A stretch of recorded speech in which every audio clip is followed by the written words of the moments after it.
Hello everyone, কি খবৰ আপোনালোকৰ আশা কৰো আপোনালোক ভালে আছে এটো হৈছে মোৰ ফাৰ্স্ট ইন্ট্ৰোডাকশন ভিডিও অৰ্থাৎ মই ইউটিউবত যে কিহৰ ওপৰত ভিডিও বনাম মোৰ নামটো কি মই কৰ হয় মোৰ গোটেইখিনি ডিটেইলছ মই ইয়াত কম আৰু ইয়াৰ পিছতে মই কন্টিনিউ লং ভিডিও ইয়াত আপলোড কৰি থাকিম সো মোৰ নামটো হৈছে ৱাসিমা মই থাকো শিৱসাগৰ জিলাৰ এখন সৰু গাঁৱত মই বৰ্তমান গ্ৰেজুৱেচন কমপ্লিট কৰি এমএ কৰি আছো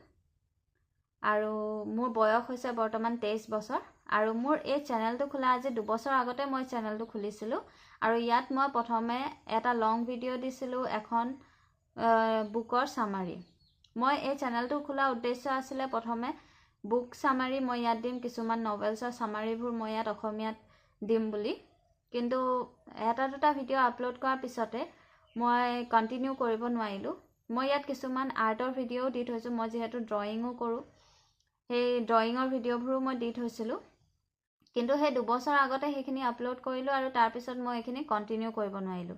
এতিয়া ৰিসেন্টলি মই নৱেম্বৰ মাহৰ পৰা এই চেনেলটোত কাম কৰিছো ইয়াত মই কেইবাটাও শৰ্টস আপলোড কৰি থৈছো আৰু ভৱিষ্যতলৈও কৰি যাম এতিয়া মই ভাবিছো 2026 চনৰ পৰা মই এই চেনেলটোত কন্টিনিউ কাম কৰিম আৰু ইয়াত ভিডিওজ আপলোড কৰি থাকিম আৰু মোৰ এই চেনেলটোত আপোনালোকে দেখিবলৈ পাব জেনাৰেল নলেজৰ কিছুমান ভিডিও কিছুমান টপিকছৰ ওপৰত ভিডিও আৰু ফ্যাক্টস ভিডিও আৰু আপোনালোকে যদি তেনেকুৱা ভিডিও চোৱাত ইন্টাৰেষ্টেড হয় তেতিয়াহলে এতিয়াই মোৰ চেনেলটো সাবস্ক্ৰাইব কৰি থব আৰু ইন ফিউচাৰ আপোনালোকেও কমেন্টছত মোক জনাব কেনে ধৰণৰ ভিডিওবোৰ আপোনালোকে চাব বিচাৰে কোনটো টপিকৰ ওপৰত আপোনালোকে ভিডিওবোৰ চাব বিচাৰে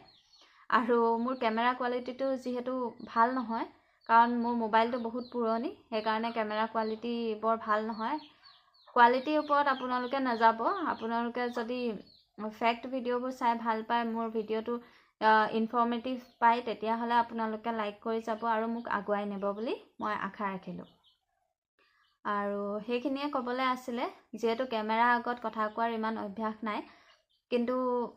মই নিজকে ৰেকৰ্ড কৰি ভাল পাওঁ যেহেতু সেই কাৰণে মই এই ইউটিউবটোত ভিডিও বনোৱাৰ থিৰাং কৰিছো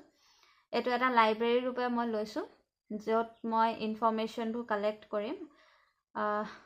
হিমানখিনিয়ে ক'বলৈ আছিল যদি কিবা ভুল কলো তেতিয়াহলে ক্ষমা কৰি দিব আৰু লাহে লাহে ইমপ্ৰুভ হ'ব বাৰু কথা কোৱাৰ